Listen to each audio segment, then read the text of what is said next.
حضرت ابو نور علیہ رحمہ نے لکھا ہے، فرماتے ہیں محمود غزنوی کا دور تھا تو ایک آدمی محمود غزنوی کے پاس نا اپنا کیس لے کے آیا، مدعی بن کے آیا۔ اس نے کہا بادشاہ میرا کیس بڑا نرالا ہے۔ بادشاہ سلامت نے کہا وہ کس طرح؟ کہنے لگا یہ میرے پاس ایک تھیلی ہے، میں نہ سفر پہ جانے لگا تو یہ تھیلی پوری ہیروں کی بھری ہوئی تھی۔ فلاں علاقے کے جو قاضی صاحب ہے نا، میں جاتی دفعہ میں کہیں سفر پہ جا رہا تھا تو میں ان کے پاس چھوڑ گیا کہ رستہ لمبا ہے، کہیں کوئی مجھ سے چھین نہ لے، ہیروں کی بھری ہوئی تھی۔ کچھ دنوں کے بعد میں واپس آیا ہوں، قاضی صاحب نے مجھے تھیلی واپس کی ہے تو اس میں ہیروں کی بجائے کھوٹے سکے نکلے۔ اب میں نے قاضی صاحب سے کہا ہے تو قاضی صاحب تو میرے گریبان تک آتے ہیں، وہ کہتے ہیں بتا کہیں سے پھٹی ہے، کھلی ہے؟ وہ جس طرح ٹانکے لگا کے تو نے سی تھی اسی طرح لگے ہوئے ہیں کہ نہیں؟ تو حضور لگے بھی بالکل اسی طرح ہے، نہ پھٹی ہے نہ کھلی ہے۔ اب میں لٹ گیا ہوں، میری کل عمر کی کمائی ضائع ہو گئی، کھوٹے سکے کہاں اور ہیرے کہاں؟ تو مہربانی کریں، اور آپ کی بارگاہ میں اللہ رسول کے نام پر حلف دیتا ہوں کہ میں ہوں بالکل سچا۔ محمود غزنوی کہنے لگے تو جا، تھیلی چھوڑ جا، اور جب میں تجھے بلاؤں گا پھر دوبارہ آنا۔ وہ شخص چلا گیا۔ محمود غزنوی اٹھے، دربار برخاست کیا، لوگوں سے کہنے لگے چلے جاؤ، میں 3 دن کے لیے سیر کرنے جا رہا ہوں، 3 دن کے بعد لوٹوں گا۔ اکیلے جب رہ گئے نا محمود دربار میں تو محبوب نے چھری منگائی۔ وہ جس تخت پہ بیٹھتے تھے وہاں گدا بچھا ہوا تھا، یہ گدا پڑا ہے نا، وہ گدا بچھا ہوا، تو محمود نے چھری کے ساتھ اس کو پھاڑ ڈالا اور چھری جیب میں رکھی، نکل گئے۔ کہنے لگے میرے بعد کوئی میرے دربار والے احاطے میں داخل نہ ہو۔ محمود چلے گئے۔ اب وہ صفائی کرنے والا جب آیا نا، اس نے آ کے دیکھا تو گدا تو پھٹا ہوا ہے۔ اس نے شور ڈال دیا، پہرے دار بھی آ گئے، فلاں صاحب بھی آ گئے، فلاں صاحب۔ اس نے کہا او خدا کے بندو، اس کا گدا پھٹ گیا ہے، وہ تو مار ڈالے گا۔ اس نے کہا تھا سوائے صفائی اور نگرانی والے کے دوسرا آئے کوئی نہ، اور یہاں آیا بھی کوئی نہیں، پہلے دن ہی پھٹا ہوا ہے تو لٹکا دے گا سب کو، کیا کریں؟ شور ہو گیا، سارے دربار کے ملازمین اکٹھے ہو گئے۔ ایک بندہ بولا، کہنے لگا فکر نہ کرو، میں کیسے بندے کو جانتا ہوں، اس طرح سیے گا کہ جس نے پھاڑا ہوگا اسے بھی پتہ نہیں چلے گا کہاں سے پھٹا تھا، ایسا بہترین رفو کرے گا کہ پتہ بھی۔ اس نے کہا یار ہم سارے 1 مہینے کی تنخواہ دیتے ہیں، تو بندہ بلا۔ وہ بلا لیا اس کو، اس کا نام محمد رفو گر تھا۔ وہ آیا، اس کو گدا دکھایا، اس کا یار اس طرح سینا پتہ نہ چلے۔ اس نے کہا فکر ہی نہ کرو، میں بڑا کاریگر ہوں۔ بڑے بڑے کاریگر لوگ نہیں ہمارے ملک میں پائے جاتے، کوئی نشان چھوڑتے ہیں پیچھے؟ بڑے کاریگر کا پیسے ہونے چاہیے، بڑے بڑے کاریگر بندے۔ آپ یقین کریں ایسا فلسفہ، یہ عمرہ عبادت ہے نا، سرکار دو عالم صلی اللہ علیہ وسلم کی بارگاہ کی حاضری بڑی نعمت ہے نا۔ تو سعودی گورنمنٹ نے پابندی لگا دی، خیر ان کی بھی زیادتی ہے، اس طرح کی پابندیاں شریعت اسلامیہ میں جائز نہیں۔ اللہ کے گھر مسلمان جب چاہے جا سکتا ہے، لیکن وہ کہتے ہیں جی 2000 ریال دے جس نے 2 سال بعد بھی آنا ہے۔ انہوں نے پابندی لگائی تو ہمارے ایجنٹوں نے بھی کئی خاص ٹریننگ حاصل کی ہوئی ہے، پتہ نہیں کہاں سے سیکھ کے آئے، انہوں نے بھی رستہ نکال لیا۔ ایک صاحب سے میں نے کہا کہ جناب وہ 2000 ریال لگ گیا تو کیا کرنا ہے؟ کہنے کوئی مسئلہ نہیں، پاسپورٹ نواں بنوا لو، گنجائش ہے، یعنی ہر شے کا حل ہے۔ اور میں نے کہا یار اب عمرہ کرنے جاتے وقت بھی بندہ دھوکہ دے کے جائے، اللہ کے گھر جاتے وقت بھی اس طرح کی حرکت کرے، کیا حال ہو گیا؟ ہر چیز کا لوگوں نے حل نکال لیا، ہر چیز کا لوگوں نے سٹائل بنا لی۔ ایسا نہ کریں، یہ درست نہیں۔ احمد رفو گر کہنے لگا اس طرح سیوں گا کہ پھاڑنے والے کو بھی پتہ نہیں۔ ان کا پیسے لے یار تو سی دے۔ اس نے سی دی، اگلے شام ہی لا کے بچھا دیا گدا۔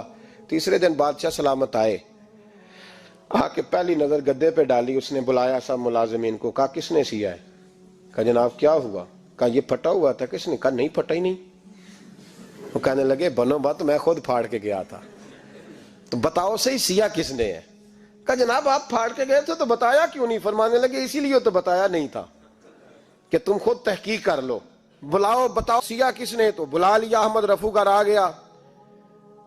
اس کو جب بلا کے سامنے بادشاہ کھڑا کیا، کہا بھئی تو نے سیا ہے؟ کہنے لگا حضور آپ کے سارے ملازم کٹھے ہو کے آئے تھے، میری غلطی کوئی نہیں۔ کہا نہیں یار تو بڑا کاریگر ہے، میں نے اپنے ہاتھ سے پھاڑا تھا پر مجھے بھی نہیں پتا چل رہا کہاں سے پھٹا تھا۔ اچھا یہ بتا یہ تھیلی جو ہے یہ بھی تو نے سی تھی؟ اس نے کہا جی آپ کے خادم کا ہی کارنامہ ہے، وہ فلانے علاقے کے قاضی صاحب آئے تھے، اس میں سے ہیرے نکال کے تو کھوٹے سکے بھرے تھے، تو مجھے بھی تھوڑا سا حصہ ملا تھا۔ محمود نے سارے گواہ بھی اکٹھے کر لیے، ثبوت بھی اکٹھے کر لیے۔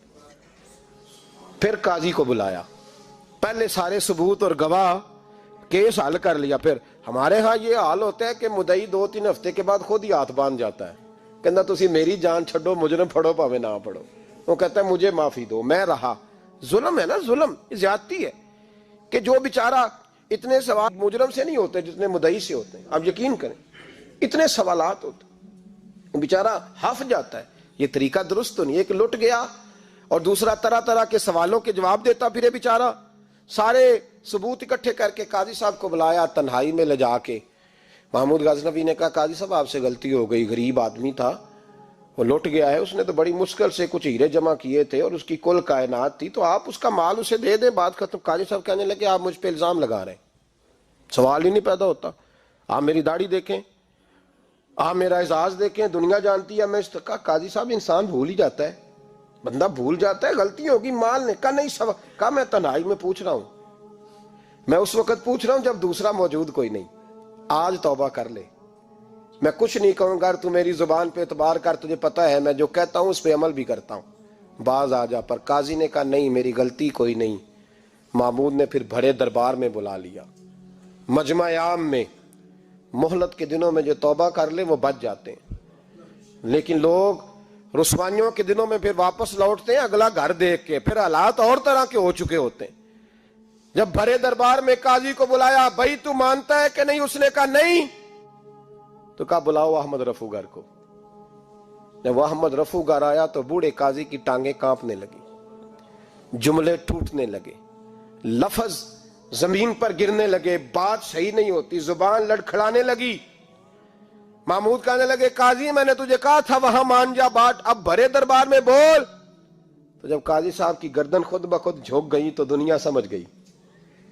کہا نکل جا میرے دربار سے. محمود بولے نکل جا، اتنی تجھے عزت دی، اتنی بڑی تنخواہ دی، قاضی بنایا، اور یہ تھوڑی سی رقم کے لیے، تھوڑی سی رقم کے لیے تو بددیانت ہو گیا، چل چلا جا، نکل. قاضی دربار سے نکلا تو لوگ لعنتیں برسانے لگے.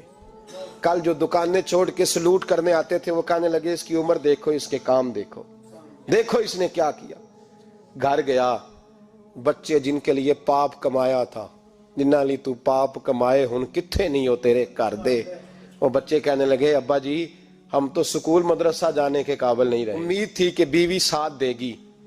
وہ کہنے لگی میں میکے کیسے جاؤں گی، گلی کی عورتیں طرح طرح کی باتیں بناتی ہیں. اور بھائی کامیابیوں کے بڑے سربراہ ہوتے ہیں، کوئی کامیاب ہو جائے تو سارے کہتے ہیں میری سپورٹ سے ہوا ہے.